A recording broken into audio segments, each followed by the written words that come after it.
안녕하십니까. 신의 한 수의 신의식입니다. 10시 뉴스입니다. 새롭게 개편했습니다. 10시 뉴스.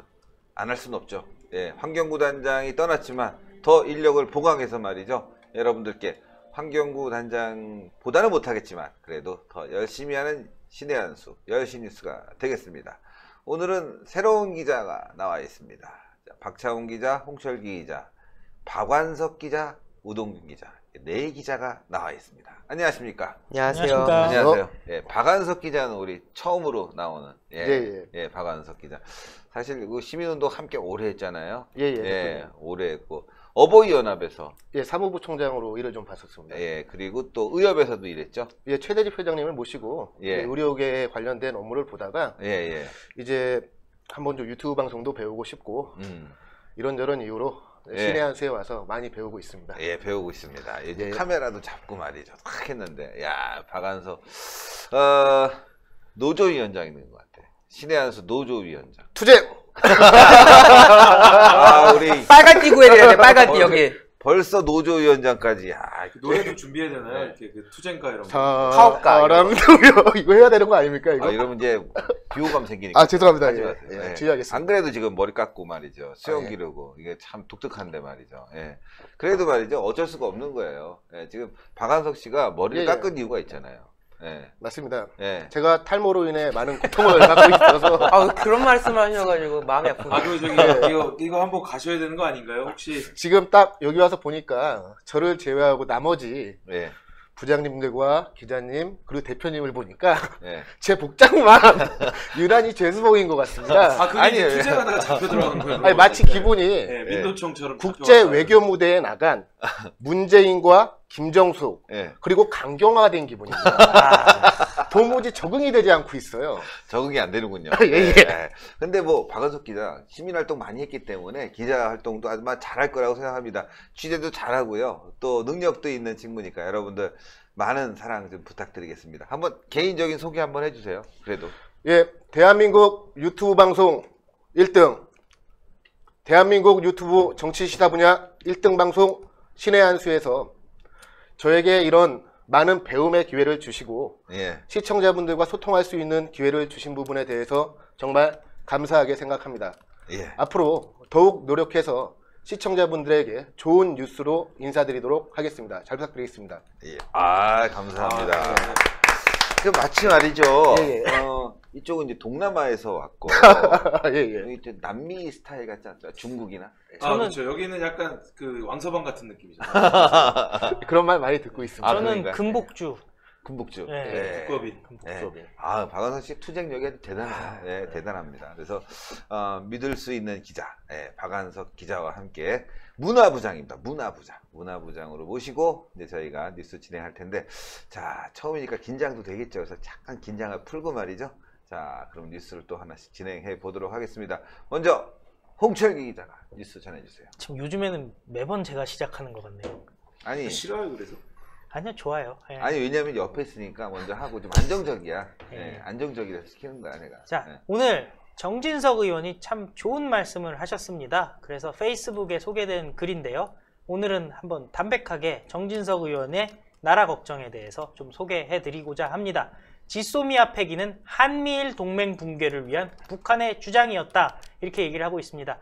사실 지금 민주당 정권에서는 지소미아 폐기를 마치 일본 수출 규제 대응 카드로 얘기를 하고 있는데 그 부분에 대해서 차근차근 설명을 해주시고 있습니다.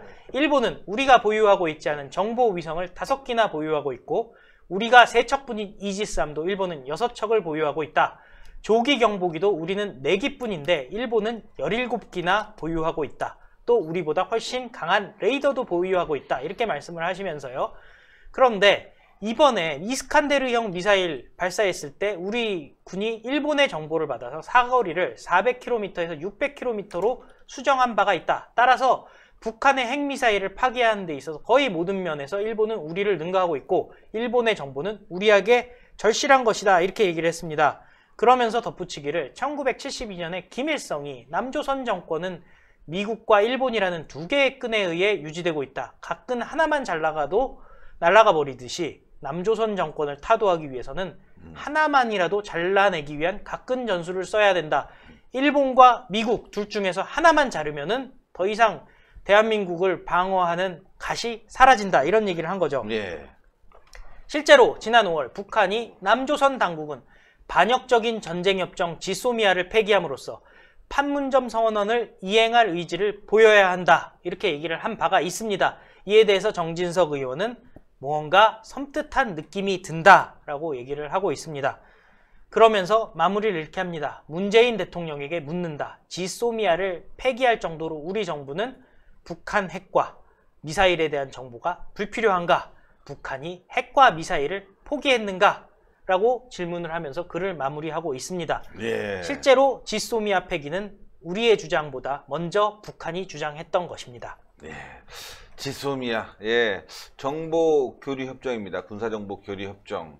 지금 북한에 대한 정보가 필요하니까 대한민국이 자기를 많이 갖고 있죠. 그러나 또 미국과 일본의 정보도 우리가 필요한 거 아니겠습니까?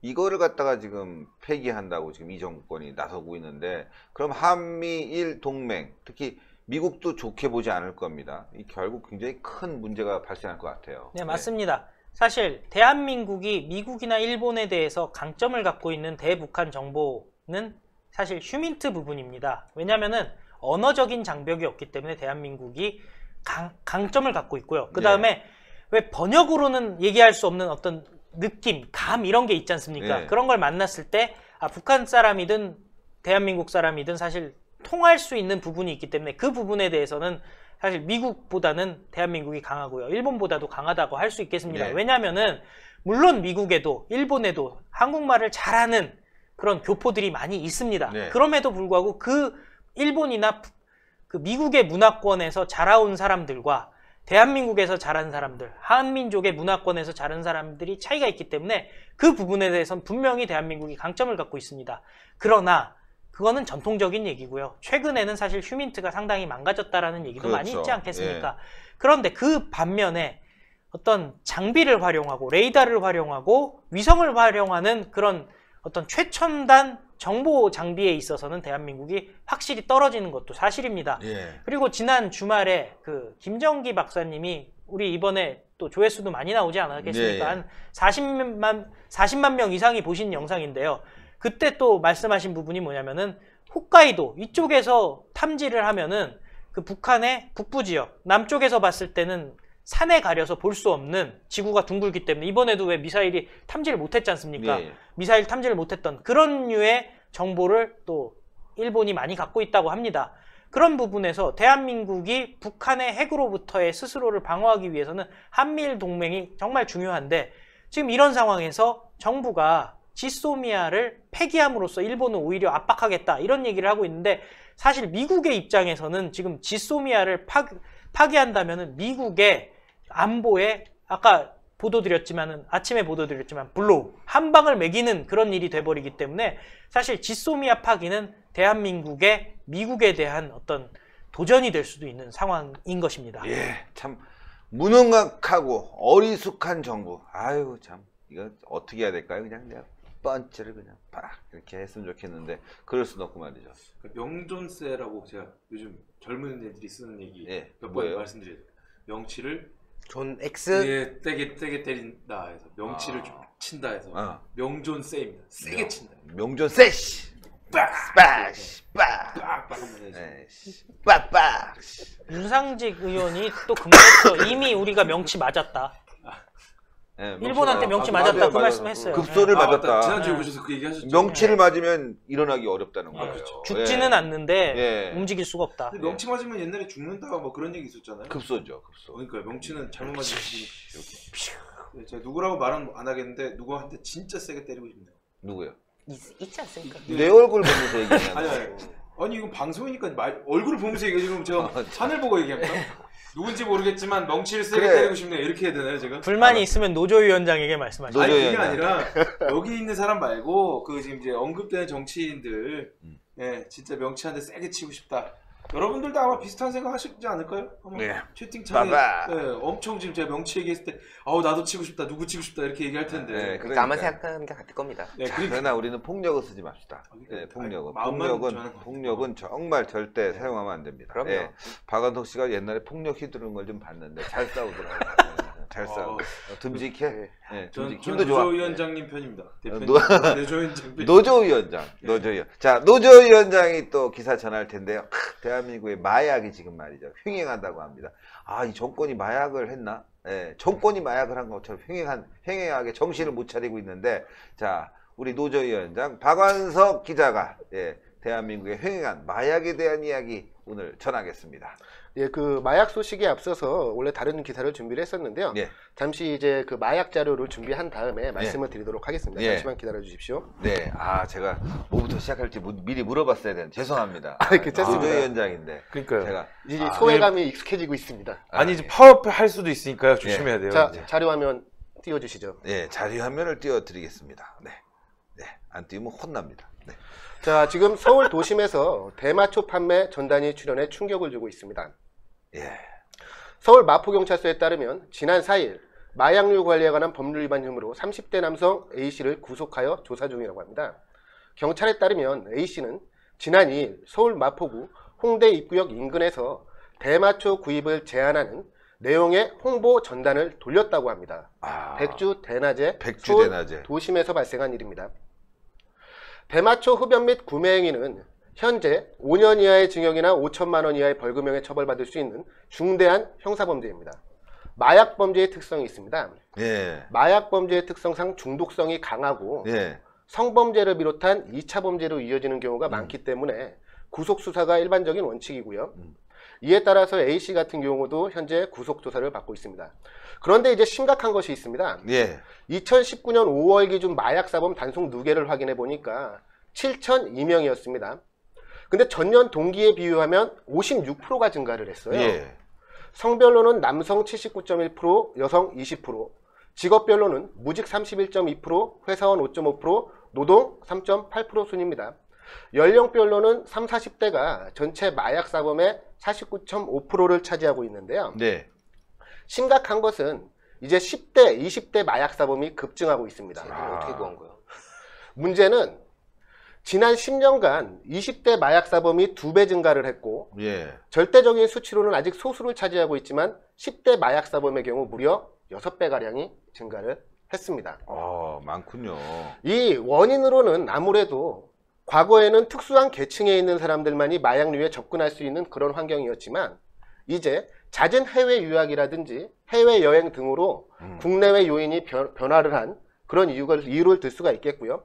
또 SNS를 통해서 마약을 구입하고 판매하는 그러한 일들이 발생을 하고 있습니다. 예, 문제는 이렇게 지금 마약 범죄가 이 마약류가 국내에 유통이 되고 있는데 특히 젊은 층을 통해서 많이 확산되고 있는 추세입니다. 예, 그런데 체계적인 교육이 아직 이루어지고 있지 않습니다. 예, 마약류 남용의 위험성이라든지 마약의 유해성에 대해서 이제 우리 학생들과 젊은 층에게도 적극적인 교육이 필요한 상황이 되어버렸습니다. 자, 마약이 이렇게 말이죠. 길거리에서 예, 전단지를 돌리면서 팔 정도로 얼마 전에 버닝썬 문제도 굉장히 심각했고요. 예. 또 뭐 클럽이라든가 곳곳에 마약이 있다고 하는데 제가 그래서 이 마약 문제 잘 얘기하신 것 같아요. 저는 말이죠. 이게 북한에서 자꾸 무인선이 내려오고 말이죠 하니까 이 사람들이 그냥 내려오는 거 아닌 것 같아요. 목선들이 대마초 북한에선 이게 구하기가 쉽잖아요. 예, 몰래 갖고 들어올 수도 있고 또 얼음 과자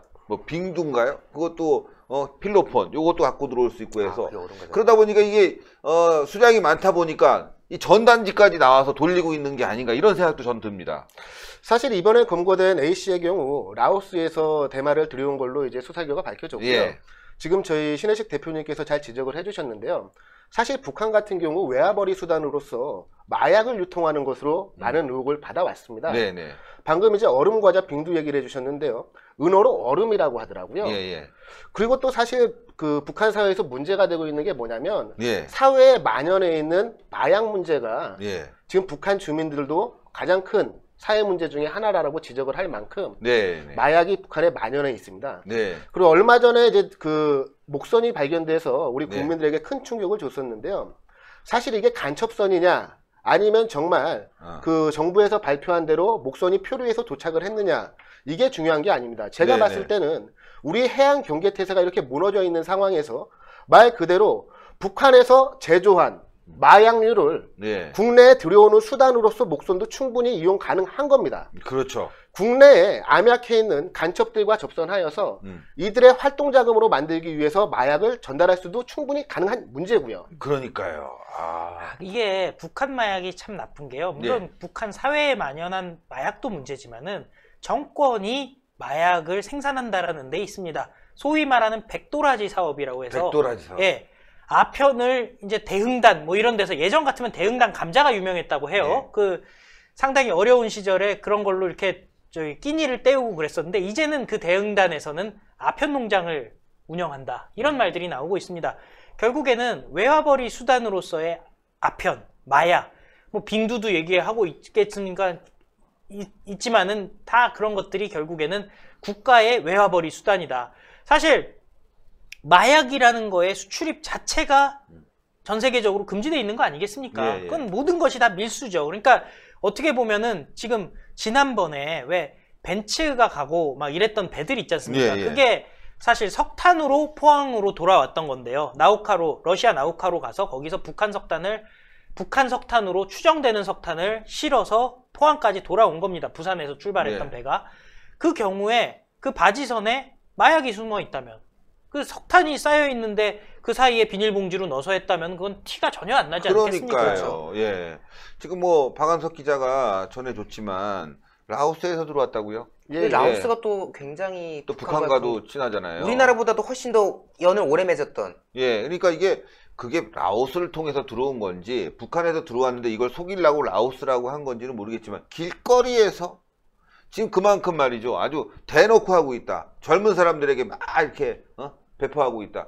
요즘 그래서 말이죠. 걱정인 거예요. 예. 그러니까요. 예, 이게 과거에 마약 때문에 무너진 나라들이 한둘이 아니지 않습니까? 뭐 중국만 해도 마약으로 무너졌고 그리고 그렇죠. 가장 중요한 건 전쟁. 그런 겁니다. 예를 들면 뭐 술, 담배 이런 것들로 피해를 보는 게 훨씬 절대량은 많겠지만 마약 범죄의 경우에는 한 번 마약을 대마초를 피고 뭐 예를 들면 길을 가다가 성범죄를 저지른다거나 아니면 운전을 하다가 환각 증상으로 인해서 여러 사람이 다치는. 그러니까 술을 한 번 먹었다고 해서 사고가 나지는 않지 않습니까? 예. 담배를 한 번 폈다 그래서 사고가 나지는 않습니다. 예. 그런데 이 대마초나 이런 마약류의 경우에는 한 번 먹는 것만으로도 한 번 흡입하는 것만으로도 큰 범죄, 대형 범죄에 노출이 돼 있단 말이에요. 예를 예. 들면 대마초를 피고 운전하라고 가다가 뭐 버스를 잘못 부딪혀서 뭐 버스의 승객이 뭐 시내버스 같은 경우에 많이 타면 100명씩도 타잖아요. 예, 예. 그런 차가 뭐 넘어지 전도 사건이 사고가 발생했다.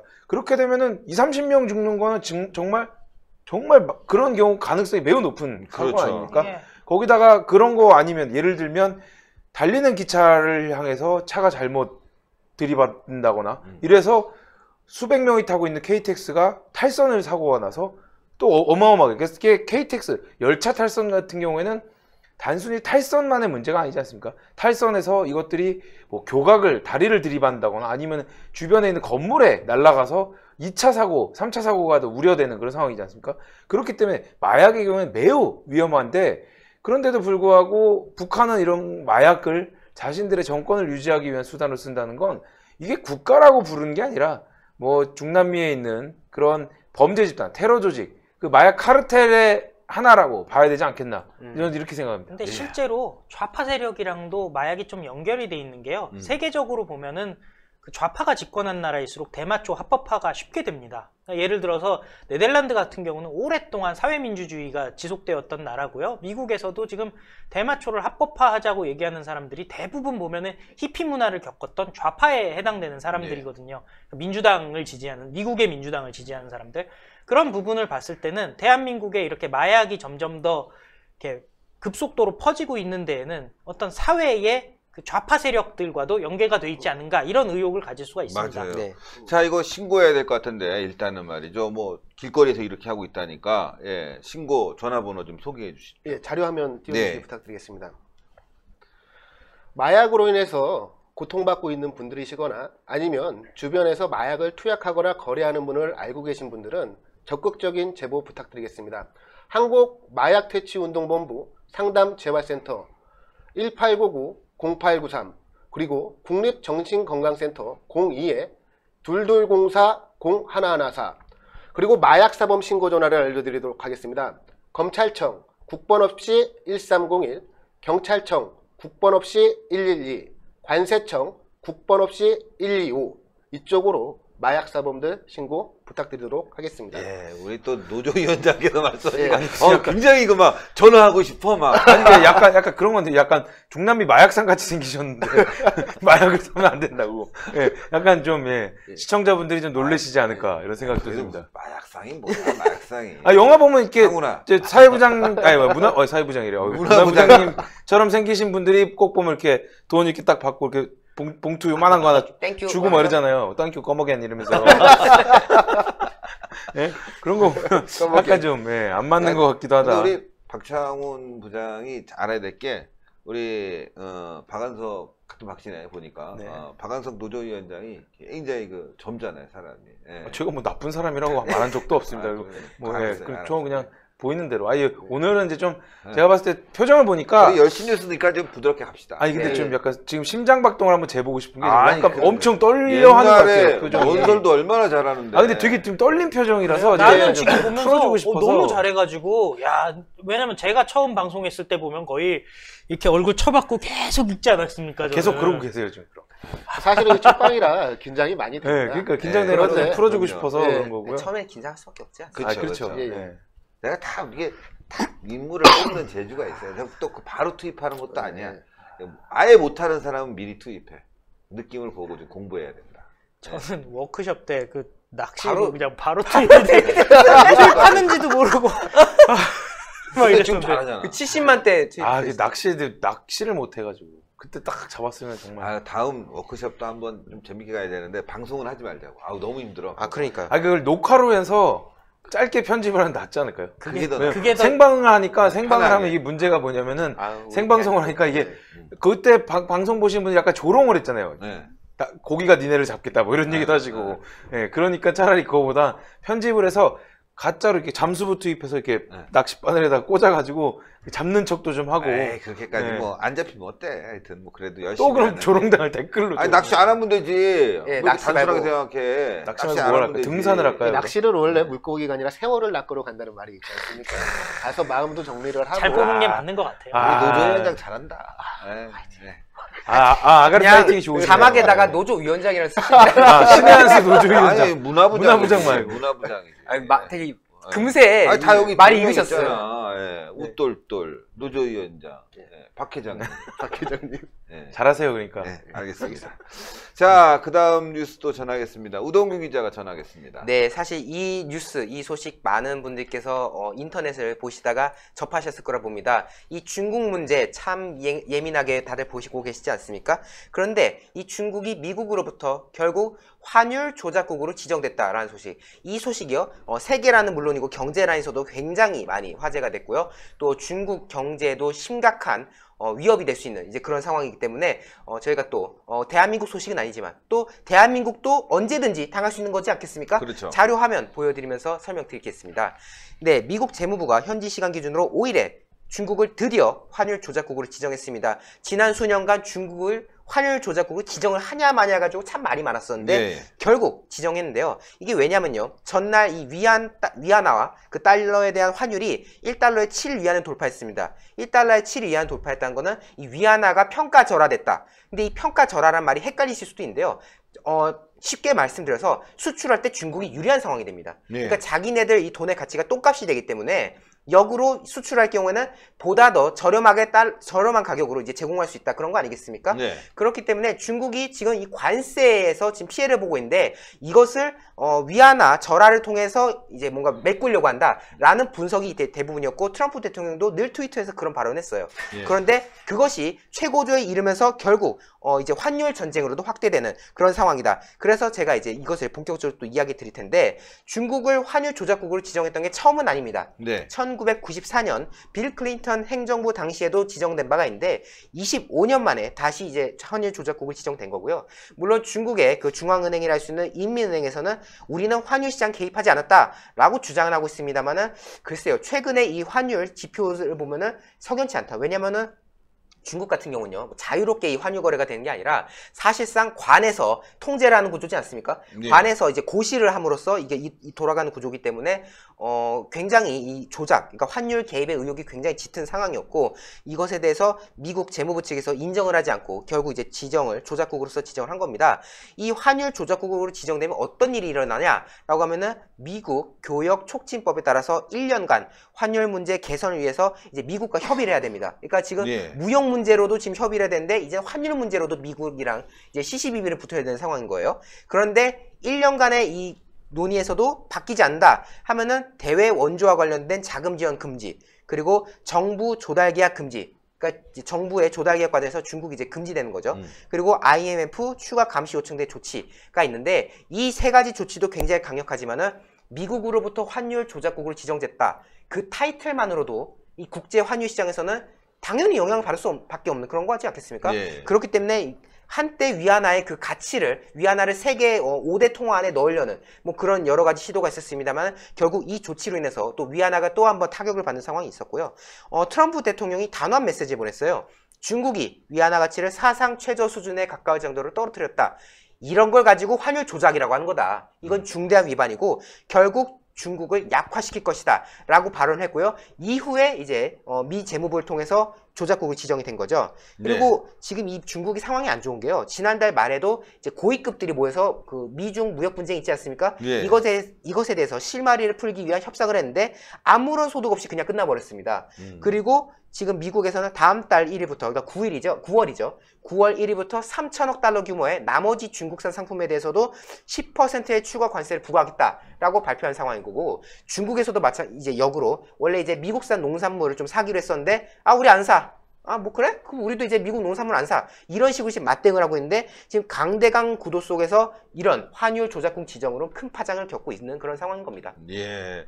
자, 이거 미국과 중국이 무역 전쟁을 벌이고 있는데 이게 쉽게 가라앉지 않을 것 같습니다. 이거는 무역 전쟁뿐만이 아니라 결국 그 안에 있는 군비 경쟁도 포함되기 때문에 그런 거 아니겠습니까?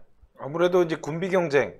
지금 중국은 현재 대만 그리고 북한 이런 한반도와 자기들 나라 주변에 있는 국가에 대한 군사적인 영향력을 지금 아주 중요하게 생각하고 있지 않습니까? 그렇기 때문에 군비를 매년 어마어마하게 많이 증강하고 있는데 이게 뭐 소련이 붕괴된 게 군비 경쟁에서 패배했다. 이것 때문에 문제가 됐었는데 중국은 그 역사의 교훈을 잊고 있는 것 같습니다. 그런데 이런 것들이 미국의 심기를 매우 자극하고요. 그리고 이렇게 환율 조작을 해서 자신들이 군사력을 증강시키는 것을 과연 미국이 볼 수 있을까? 이런 물음표가 있었는데 결국은 트럼프 대통령이 자국의 이익과 그리고 동북아의 안정을 위해서 가장 효과적이고 가장 쉬운 방법인 환율 조작국으로 지정을 한 것 같습니다. 예. 자, 그렇다면 대한민국은 안전할 것인가 이것도 궁금합니다. 우동균 기자 어떻습니까? 절대 안심할 수 없는 상황입니다. 네. 많은 분들께서 아시는지 모르겠는데요. 이 환율 조작국이요. 그냥 가만히 있다가 그냥 바로 틱 되는 게 아니라요. 환율 관찰 대상국에서 정해지는 겁니다. 그러니까 미국에서 이제 재무부에서 판단을 할 때 여기 뭔가 환율을 소위 말해서 그냥 속되게 말하겠습니다. 뭔가 얘들 환율을 마사지하는 것 같다? 마사지. 예, 마사지하는 것 같다 하면은 관찰 대상국에 넣어요. 넣어놓고 이제 모니터링을 합니다. 모니터링해서 뭐 상반기 한 번, 하반기 한 번이라든가 하여튼 뭐 이런 식으로 해가지고 심사를 해서 얘네 조작이다. 이건 조작이 분명하다 하면은 조작국으로 지정을 하는데 이 조작국으로 지정된 경우가 굉장히 드문 경우예요. 지금 당장 중국만 놓고 봐도 25년 만에 지정됐다는 거 아니겠습니까? 예. 사실 중국은 누가 봐도 조작의 가능성이 매우 농후했던 그런 나라임에도 그동안 솔직히 정치적인 판단을 했던 거죠. 이게 말이 기준이 있는 거지 이게 사실 정략적인 판단인 겁니다. 지금 이 환율 관찰 대상국에 9개 나라가 지정돼 있는데 이게 올 상반기 보고서에 나온 나라들입니다. 우리나라도 여기에 포함되어 있어요. 그래서 한국, 중국, 일본 등등해서 지금 9개 나라가 언급돼 있는데 이 중에서 중국이 오늘 조작국으로 지정이 된 겁니다. 이 환율 관찰 대상국이 도대체 어떻게 되는 것이냐? 일단 우리나라죠. 그러니까 미국 입장에서 우리나라죠. 대미 무역 흑자로 기준을 봤을 때 200억 달러 이상 흑자를 보고 있는 나라. 그리고 경상수지 흑자 이 비율이 GDP 대비 2% 이상인 나라. 그리고 외환시장 개입 규모가 GDP 대비 2% 이상, 2%를 초과하는 나라. 이 세 가지 조건 중에서 두 가지가 맞아 떨어지면은 지정이 되게 돼 있습니다. 예. 한국 역시 지금 이게 조건이 돼서 지정이 돼 있는 상태인 거고요. 사실 원래 한국이 올 하반기에 아예 관찰 대상국에서 빠질 수도 있다라고 분석이 있었던 게 지금 저 두 가지가 원래 됐었다가 하나가 빠졌었어요. 예. 그래가지고 이번에 제외되는 거 아니야? 라는 희망적인 분석이 있었는데 이번에 또 대미를 그러니까 미국을 상대로 한 무역 흑자가 다시 또 200억 달러를 이제 지금 넘은 상황이라서 유지될 것으로 지금 보이는 가운데 이것이 제가 앞서도 말씀드렸지만 결국 정치적인 판단인 거거든요. 예, 그렇죠. 환율 조작국 중국은 그 위안화 그 환율 상태를 보면요. 굉장히 조작의 가능성이 농후했던 나라예요. 그렇죠. 그런데 왜 돕겠습니까?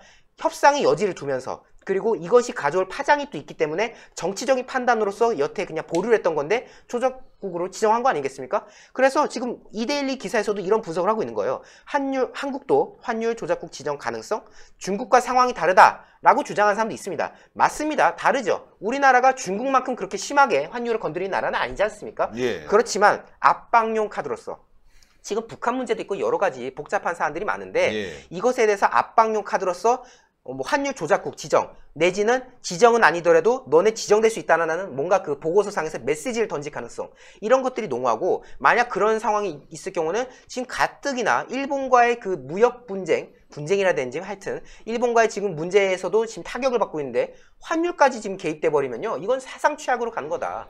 그리고 지금 저희가 오늘 뭐 1일 뉴스라든가 다반 뉴스를 통해서 누차 언급했습니다만은 지금 현재 북한을 방문했던 인원들에 대해서는 무비자 입국을 불허했다는 거 아닙니까? 그렇죠. 지금 사실상 미국이 우리 대한민국을 상대로 대남 제재를 했다라고 해도 부족함이 없는 지금 상황인 건데 환율 조작국 지정 결코 불가능한 상황만은 아니다. 걱정할 수밖에 없는 그런 상황입니다. 예. 참 안타까운 게요. 지금 외통수에 들어갔습니다. 외통수. 이게 외통수인 이유가요. 대한민국의 의지와 관계없이 환율이 지금 오르고 있습니다. 대한민국 원화의 가치가 곤두박질하고 있습니다. 1200원 이미 돌파를 했고요.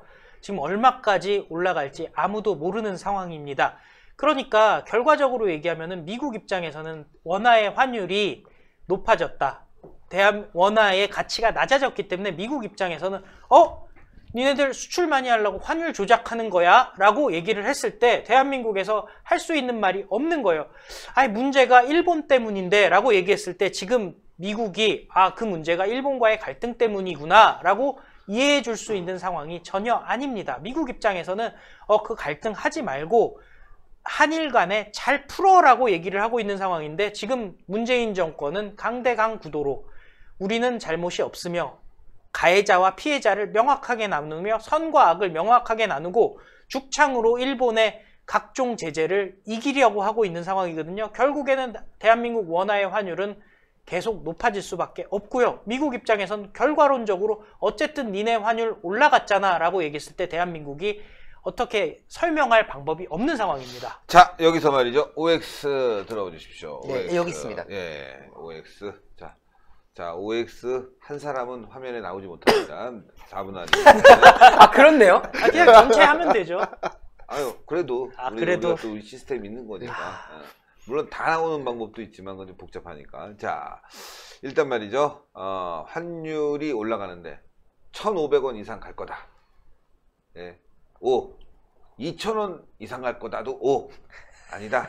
1,000원대에서 고정될 거다. 그러니까 X. 다시 안정화될 것이다. 네, 안정화될 것이다. X. 올라갈 거다. O. 하나, 둘, 셋.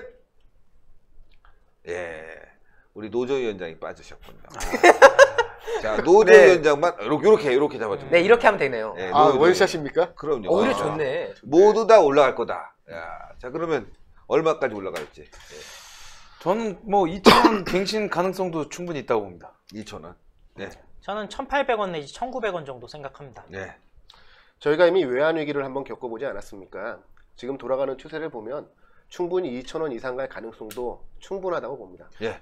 우동윤 기자. 뭐 외환위기도 외환위기고요. 글로벌 그 금융위기 2008년 그 당시에 정말 환율이 장난 아니었지 않아요? 네. 1,500원, 뭐 1,600원 막 이랬던 시기가 있었습니다. 네. 저는 뭐 IMF까지 상황은 쉽지는 않을 것이다. 왜냐면 분명히 이 정부가 가만히 있지는 않을 거예요. 어떻게든 왜냐면요 그 상황이 되면은 그냥 끝장나는 겁니다. 이 정권은요 그냥 뭐 총선이고 뭐고 그냥 심판을 받는 정도가 아니라 몰락을 할 수밖에 없기 때문에 그쵸. 어떻게든 애를 쓸 거고 제가 봤을 때는 엄청난 희생을 감수한다는 그 전제 하에서 한 1,600원 700원 정도까지는 되지 않을까. 근데 물론 저희가 이거 저주를 하는 게 아니라요. 정말 그런 상황이 오면 안 되죠. 그런 상황이 오면 안 되는 건데 문제는 정부가 지금 어느 거 하나 해결을 해놓은 게 없지 않습니까? 일본도 지금 싸질러 나왔는데 된 게 없고 지금 미국 문제 지금 당장 무비자 문제 나왔는데 외교부에서 한단 말 그 비자 발급 받으면 돼. 이렇게 말하고 있거든요. 이런 대책 없는 정부이기 때문에 제가 저주를 하는 게 아니라 정말 그럴 가능성이 매우 높다라고 지금 분석을 하는 겁니다.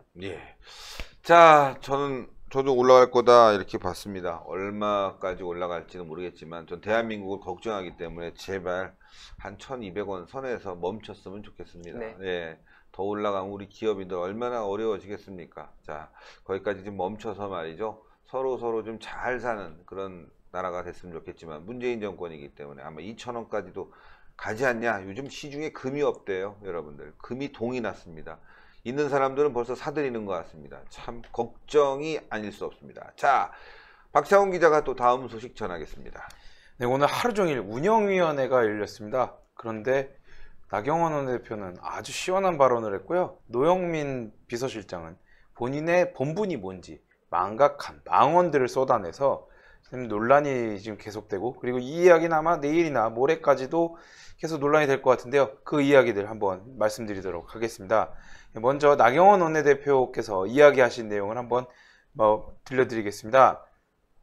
자, 이제 자유한국당의 나경원 원내대표께서 근본적인 사태 해결 관건은 우리 경제 서플라이 체인의 정상화다. 단기적으로는 우리 기업으로 소재 공급이 가능하도록 하고 일본과 협상하고 중장기적으로는 국산화를 해야 된다. 이렇게 얘기했습니다. 이게 제품 공급, 그러니까 원자재가 공급이 안 되기 때문에 그 서플라이 체인을 정상화시키는 것이 가장 중요하다. 이렇게 얘기를 했고요. 그리고 하지만 지금 보면 청와대 하는 발언을 이제 종합해 보면 반도체, 바이오, 자동차 등 첨단 중공업 산업과 관련 없는 북한과의 경제 영역이라는 엉뚱한 솔루션을 가져갔다. 상상 속 희망과 실현 가능한 대안을 구분하지 못하고 있다. 이렇게 뼈아프게 이야기를 했고요. 그리고 엄중한 현실을 부정하고 모래 속에 머리를 박는 타조 같은 모습이고 그 와중에 나온 대안은 우리 민족끼리 잘해보자는 북한 중독이다. 북한 말고는 할 말이 없느냐. 이렇게 강력하게 비판을 했습니다. 예. 아주 뭐 괜찮은 발언인 것 같아요. 엄청나게 네, 그렇습니다. 괜찮은 발언이고요. 이러한 이야기들을 하는 것들이 어떻게 보면 국민들의 의견을 대변해주는 그런 건 아닌가 이렇게 생각을 하고 있습니다. 예, 나경원 원내대표의 속 시원한 사이다 발언. 예, 자유한국당이 요즘 말이죠 좀 침체야. 예, 오늘 저희가 지지율 관련해서 황교안 대표 1위 하려고 그랬는데 1위가 아니라 2위 아주 근소한 차이라 보도하기가 참 그래요. 예, 보도하기가 뭐 여론조사 안 믿지만 안 믿는 여론조사인데 그래도 2위 한 거는 좀 보도하기가 그런데 자유한국당이 좀 세게 밀어붙이면서 말이죠. 예, 빨리 또 제자리를 찾았으면 좋겠습니다. 근데 사실은 뭐든지 이렇게 움직임이 있는 겁니다. 그럼요. 떨어졌다 올라가야지 계속 올라가니까 또 뭔가 좀 나태해지는 부분도 있었던 것 같아요.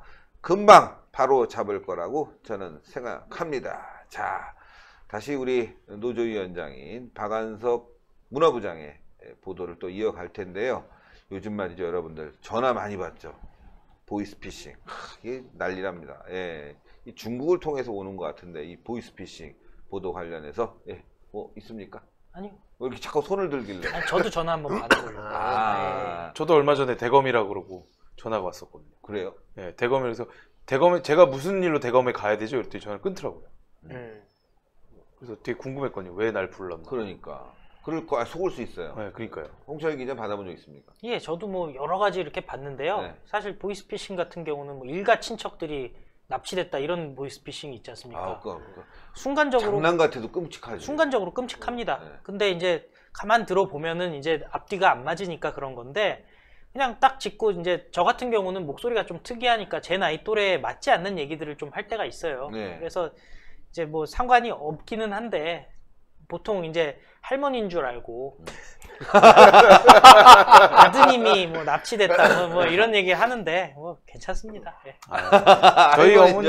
저희 어머니 예전에 그런 전화를 받았어요. 뭐 아들을 납치하고 있다. 그랬더니 어머니가 첫째냐 둘째냐 그랬더니 첫째다. 그랬더니 그러면 좀 걔는 고기 좋아하니까 고기 많이 먹이고 그렇다고 유쾌하게 대응. 네, 어머니가 그렇게 얘기했더니 이 사람이 그냥 끊었다 그러더라고요. 네. 되게 웃겼는데. 참 우동경이잖아요. 저는 우체국입니다. 하면서 그거 전화 온 거 있지 않습니까? 네. 그런 거 했는데요. 근데 그거 제가 그냥 대꾸 제대로 안 하니까 막 중국어로 샬라샬라 그냥 끊어버리더라고요. 근데 제가 아까 그 박 부장님 말씀 들으니까 생각난 건데 제 얘기는 아니고 제가 네. 고등학교 때 고등학교 시절에 이제 어떤 아이의 사례였는데요. 그 집 부모한테 전화가 왔었어요. 근데 그 집 애가 허우대가 장난 아니었거든요. 근데 갑자기 전화해가지고 너희 아들 내가 납치했다 이렇게 하니까 그 부모님 하신 말씀이 글쎄 우리 아들이 너희들을 납치하지 않았을까? 그런 식으로 오히려 욕을 많이 했다는 거예요. 우리 아들은 납치를 당할 애가 아니라 납치를 할 애지 않을까? 막 그런 식으로 말하니까 그쪽에서 되게 어버버하다 그냥 끊어버렸던 일화가 생각나가지고 보이스피싱 얘기하니까 갑자기 그게 좀 떠올랐네요. 네. 저도 뭐 전화 많이 오죠. 네, 전화 많이 오는데 저는 한번 진짜 당할 뻔했어요. 그때 우연찮게 은행에 가서 은행 업무를 보고 있는데 뭔가 잘못됐어요. 집에 다시 들어와서 서류를 찾고 있는데 은행이라고 그러면서 전화가 오고 깜짝 놀랐지. 이게, 그래서 내가 은행 업무 다시 와서 서류 찾고 있는데 이게 또 그런 일 아닌가 싶어서 놀래갖고 말이죠. 큰일 날 뻔했는데 잠시 가만히 생각해 보니까 너무 터무니없는 얘기를 해서 말이죠. 그때는 보이스피싱 초기라 넘어갈 뻔했는데 그렇죠. 아무리 생각해도 이상해서 경찰서에서 전화가 온 거예요. 번호도 555로 지켜갖고 이게 진짜 번호구나. 다시 전화를 했죠. 그랬더니만 지금 계속 그런 전화가 많이 온다고. 이 번호까지 속일 수가 있더라고요. 저 같은 경우는 몇 년 전에 피싱 사이트에 한번 낚인 적이 있습니다. 예. 이 피싱 사이트가 뭐냐면 제가 당시 이제 KB 국민은행을 이용을 하고 있었는데 네. 그 인터넷으로 이제 국민은행 인터넷 뱅킹을 사용하려고 검색을 했는데 국민은행과 똑같이 만들어 놓고 거기서 제 개인 정보를 요구를 하더라고요. 예.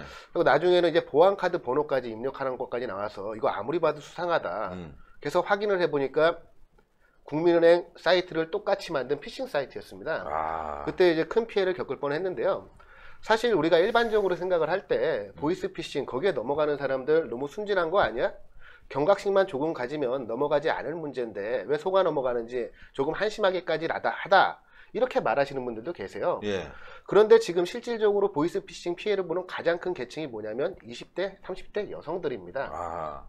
이분들이 경솔해서 보이스피싱에 당하는 게 아니라 사람이 살짝 방심을 하게 되면 그 누구도 범죄의 피해 대상자가 될 수 있다는 거를 우리가 이제 경각심을 가지고 생각을 해야 되고요. 예. 제가 이번에 소개시켜 드릴 뉴스는 국내에서 중국 동포들이 만든 연변파라는 폭력 조직이 있습니다. 예. 이 흑사파라고도 합니다. 예. 거기 반개 조직으로 추정되는 보이스피싱 조직이 이번에 검거가 됐습니다. 예. 자료 화면 부탁드리겠습니다. 네. 연변조폭 흑사파의 근원 목소리라는 제목을 지어봤습니다. 예. 일반적으로 보이스피싱, 금융기관을 사칭하거나 저금리 대출을 해주겠다. 계좌가 범죄에 이용되고 있으니 돈을 이체하라며 지난 2년여간 140여 명의 피해자들에게 무려 18억 6천만 원을 편취한 흑사파가 검거가 됐습니다. 이름도 무시무시하다. 흑사파. 그 경찰에 따르면 이들 보이스피싱 조직원은 총 20명인데요. 이번에 11명이 검거가 됐고 나머지 9명은 현재 중국에 있는 것으로 알려졌다고 합니다. 예. 흑사파, 연변 출신 중국 동포들이 폭력 조직으로 2005년도에 결성을 했고요. 영화 범죄도시 보셨습니까? 봤습니다. 니네 누군지 아니? 경찰. 아니죠. 연기도 잘해. 연기는 약간 좀 아닌 것 아니, 같아요. 죄송합니다. 잘하는 것 같은데. 네, 아무튼 이 범죄도시의 먼저 모티브로 유명한 조직폭력배고요. 예. 경찰에 따르면 이번에 검거된 보이스피싱 조직은 흑사파의 반개 조직으로 추정이 된다고 합니다. 예. 금융당국과 경찰에 따르면 지난해 보이스피싱 피해액이 무려 4,400억 원, 와. 올 1분기 피해액이 1,500억 원에 달한다고 합니다. 이 같은 추세라면 올해 피해액은 무려 6천억 원에 이를 것으로 예상되는 상황이고요. 그런데 문제는 지급정지를 신청하지 못한 피해자들도 있습니다. 경찰에 따르면 이런 분들까지 감안을 하면 올 1분기에만 피해액이 2천여억 원에 달할 것으로 추정된다고 합니다. 많다. 하루로 따지면 하루에 무려 우리 대한민국 국민의 피 같은 돈 16억 원이 중국으로 넘어가는 꼴입니다. 와. 심각한 문제입니다. 이거 심각한데. 그 보이스피싱의 사례들을 소개를 시켜드려서 저희 예. 신의 한수 시청자분들께서는 이 보이스피싱을 당하지 않게끔 예. 한번 알아두시라고 준비를 해봤습니다. 전화 가로채기 앱이 나왔습니다. 예. 금융회사를 사칭해서 앱 설치를 유도하는 문자가 옵니다. 그 문자를 확인하고 해당 앱을 이용할 경우 사기범에게 연결이 되고 이들이 개인정보를 탈취해서 송금한 뒤에 사기범이 잠적하는 그런 방식의 범죄가 있고요. 허위 신용카드 결제 문자까지 보내고 있습니다. 와. 해당 문자 메시지를 발송한 전화로 연락을 하면 상담원이 경찰을 사칭해서 사기범에게 연결을 시켜줍니다. 그러니까 경찰에게 전화를 돌려드리겠습니다 하고 사기범에게 전화를 돌려주는 거예요. 예. 그러면 이들이 이제 그 다음에 무엇을 하냐, 컴퓨터에 원격 조종 프로그램을 설치해서 자기네들이 이 범죄자를 추적을 하겠다 거짓말을 해서 피해자에게 원격 조종 프로그램을 설치하게끔 한 후에 개인정보를 탈취, 이야. 범죄에 악용을 합니다. 교묘하다 요새. 그뿐만이 아닙니다. 고액 알바 제한 보이스피싱도 있습니다. 예. 이거 좀 사실 좀 위험한 겁니다. 예. 심부름 세타, 심부름을 해주면 고액의 알바비를 주겠다.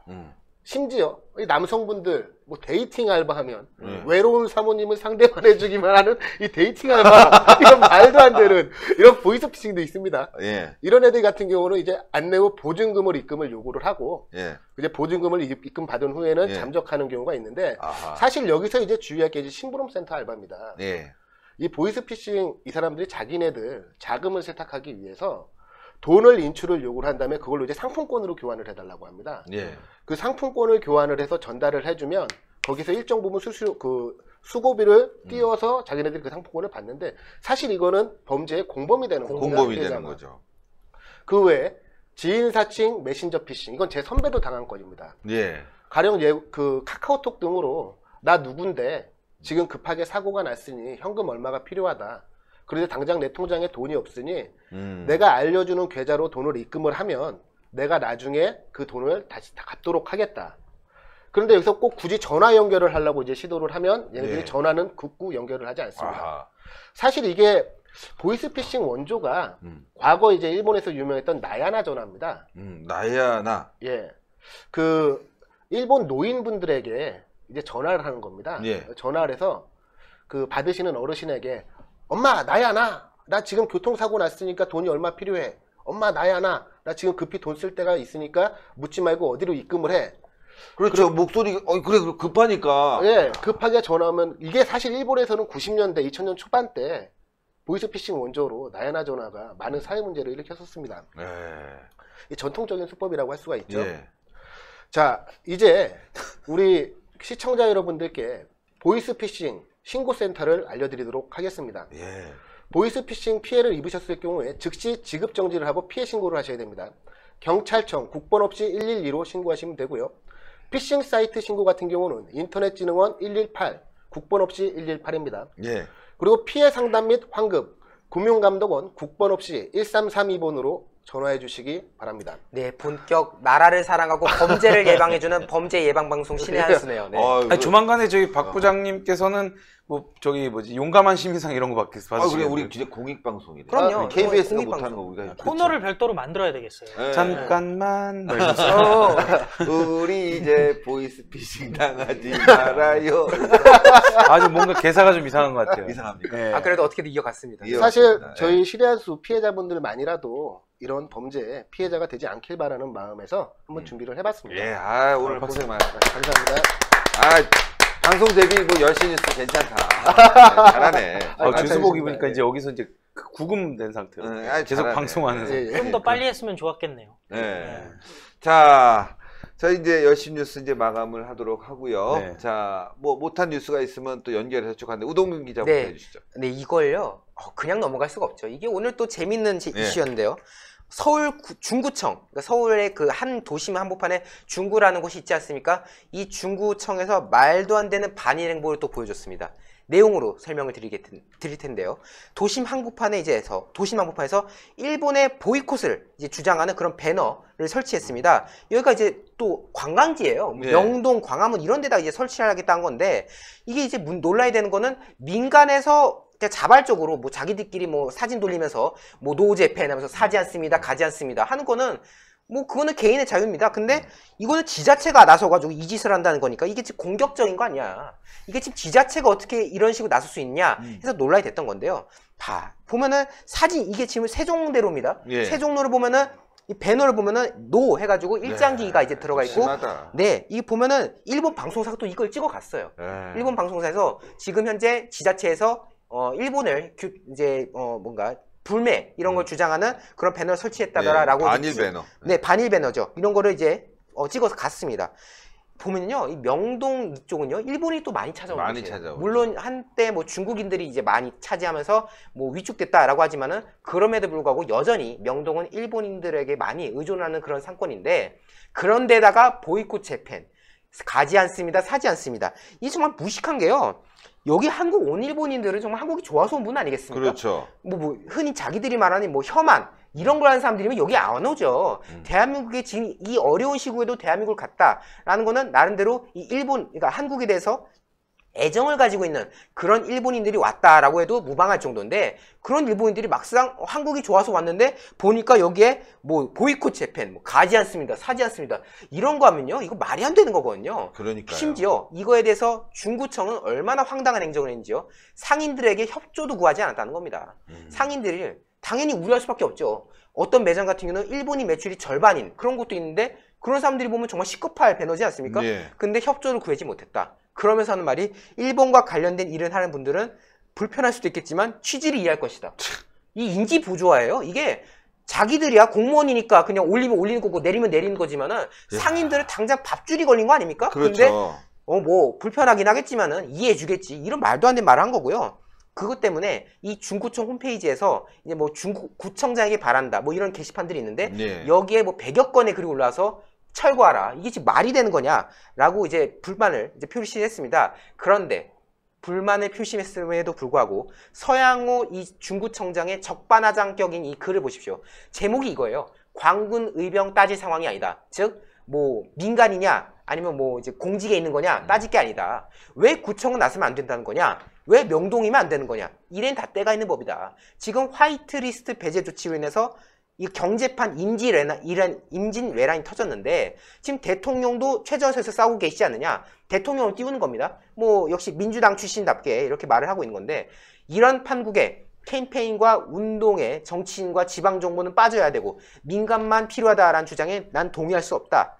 지금은 모든 국민이 하나의 목소리를 내서 대통령과 정부가 향후에 쓸 협상과 외교에서 쓸 수 있는 카드를 여러 장 만드는 것이 필요하고, 그때까지 이 중국의 현수기에는 대장기를 지키며 국민과 함께 할 것이다. 그러니까 또 그 흔히 민주당이 원하는 그 총선 프레임 있지 않습니까? 한일전. 마치 한국을 지지하고자 한다면 이 민주당을 지지해야 되고, 일본을 좋아한다면 한국당을 찍거라. 이런 식의 태도가 지금 이 중구청장에서 말이 나온 겁니다. 심지어 자기네 그 행정구역 내에서 열심히 생업에 종사하고 있는 상인들의 그런 고통을 아랑곳하지 않고, 왜 명동에 그거 안 되는데? 이런 식으로 지금 인지 부조화를 하고 있는 거죠. 그런데 이 글이 올라오고 나서 시민들이 이제 분노를 했지 않겠습니까? 예. 이 말 같지도 않은 글을 썼다고 하니까 결국 삭제를 했어요.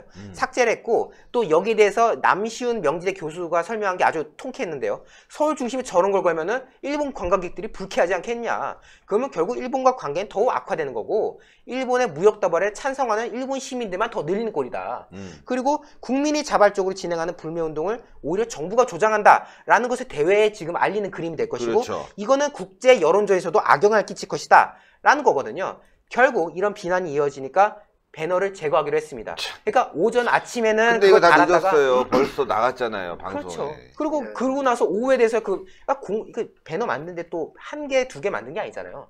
정말 많은 개수의 배너를 만들어가지고, 그것도 시민들 예산으로 만들었을 텐데, 이제 와가지고 신경을 끼쳐 죄송하다, 이유 불문하고 뭐 철거하겠다, 염려들어서 사과된다. 이건 사과 정도가 아니라요. 지금 중구 시민들이 낸 예산을 가지고 엉뚱한 배너를 만들어서 오전에 닫았다가 오후에 다시 치우는, 공무원들 똥개 훈련 시킨 거고요. 그리고 이번 일을 계기로 이 서양호 중구청장이 어떤 마음으로 시민들을 상대로 행정을 해왔는지, 고통 이런 거 생각하지 않고 그저 정치적인 목적을 위해서라면은 그냥 뭐 남이 어쨌든 뭐 했던 간에 그냥 일방적으로 밀어붙이는 이런 무식한 행정을 했다는 거를 다 만천하에 드러내는 그런 계기였다라고 볼 수 있습니다. 무식한 행정. 홍철 기자. 고발해야 될 것 같은데요. 진상조사하고 진상조사. 결과에 따라서 책임자를 처벌해야 되는 사안인 것 같고요. 예. 국민의 세금을 진짜 이거는 낭비한 수준이 아니라 버린 수준, 거의 농락한 수준이라고 생각이 되기 때문에 예. 이 경우는 정말 이 중구청장이 알아서 스스로의 입장을 갖다가 밝히고 자리에서 내려와야 되는 것이 아닌가 하는 생각까지 듭니다. 예. 직권 남용이 가능할 것 같다라는 생각이 듭니다. 그리고 일단 이거는 뭐 저쪽의 표현을 빌리면 죽창이 찔려서 죽어도 뭐 이상하지 않을 그런 상황 아닙니까? 그러니까. 국민을 선동하고 국민에게 잘못된 이야기로 호도를 했기 때문에 전임이었던 최창식 구청장님이 계실 때는 참 아무 문제 없었는데 그분 참 이제 점잖고 신사적인 분이셨는데 웬 이상한 어디서 굴러온 사람인지 모르겠지만 이상한 사람이 와가지고 왜 이렇게 동네를 이렇게 무르리고 있는지 참 예. 중국 국민들이 참 그렇습니다. 그리고 이 자리를 빌어서 그냥 일본 국민들 그거 보시고 좀 기분 나쁘셨던 분들 죄송하다. 제가 대신 죄송하다. 이런 얘기 좀 하고 싶네요. 그걸 보고 한국이 좋아서 오신 분들인데 얼마나 기분이 상했겠어요. 그거에 대해서는 뭐 한국 사람이 한 사람으로서 그냥 sorry about that 이렇게 얘기하고 싶습니다. 네. 참으로 우려스러운 것이 이게 비단 중구청장만의 문제가 아니라 현 문재인 정권의 문제라고 생각을 합니다. 한일 간의 갈등에 대해서 정부가 나서서 이렇게 혐오를 부추기고 반일 감정을 부추기는 것은 결국 국제사회에 대한민국에 대한 좋지 않은 이미지를 계속 보내고 있는 것과 다름이 없습니다. 그렇죠. 사실 정부가 이렇게 나설 것이 아니라 정부는 오히려 민간에서 극단적으로 감정적으로 나오게 될 경우에 그거를 진정시켜야 됩니다. 그리고 이성적으로 대응을 해나가는 것이 정부의 역할일진데 지금 문재인 정권의 일본을 대하는 태도를 보면 정부가 반일 감정을 부추기고 있습니다. 앞장서서 죽창가를 부르질 않나. 사실 근데 한일과 무역전쟁, 사실 이 전쟁이라는 표현을 쓰기도 우습습니다. 일본과 무역 갈등이 생기면 결과적으로 우리 대한민국 여러 가지 불리한 요건들이 많습니다.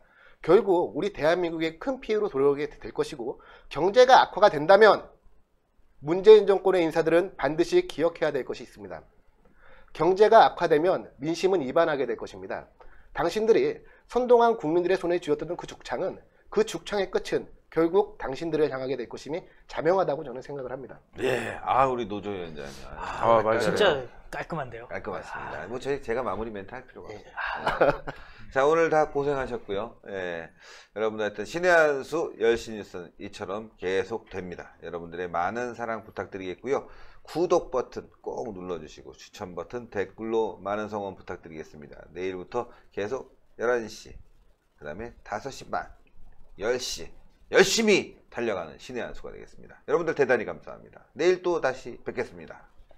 감사합니다. 네, 감사합니다. 고생하셨습니다. 많이 떨리네요. 당연하죠. 너무 잘하는데요. 과찬이십니다.